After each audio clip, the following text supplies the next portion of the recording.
دا د امام غزالي رحمه الله علیه علمي مرکز جومات دی چې د علمي کمپلیکس یوه له خورا مهمو برخو څخه ده. په مسلمانه ټولنه کې مسجدونو او یا هم جوماتونو ته مسلمانان د الله جل جلاله د کور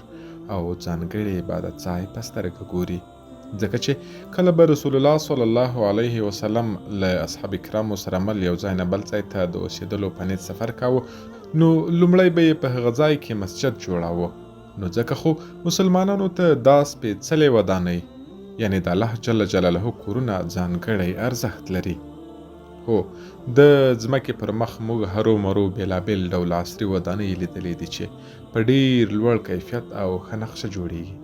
مګر په دغه ټولو آبادیو کې مسجدونه یوازینۍ هغه ودانۍ دي چې د ځمکې پر مخ الله جل جلاله ته تر ټولو ډېرې خوښې دي. د امام غزالي رحمه الله علیه علمي مرکز جومات 25 متره لوړ منار نه یوازې د مسلمانانو د خپلمنځي یووالي غږ او مینې سمبول دی، بلکې د الله جل جلاله د کور یعنی مسجد د ښکلا لامل هم شوی چې له همدې هسک مناره به مؤمنان د الله جل جلاله یاد ته رابلل کیږي.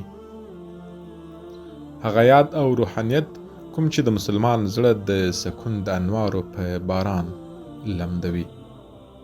اوکې، هغه ځایونه چیرته چې د الله جل جلاله مؤمن بندگان په یو ځای ډول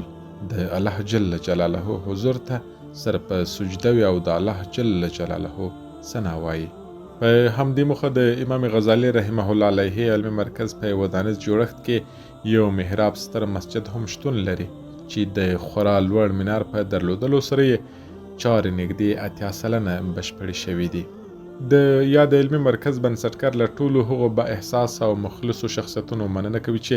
په دې خیریه چارو کې یې تل خپل ځان شریک بللی دی او د دوی دا ملاتړ له الله جل جلاله سره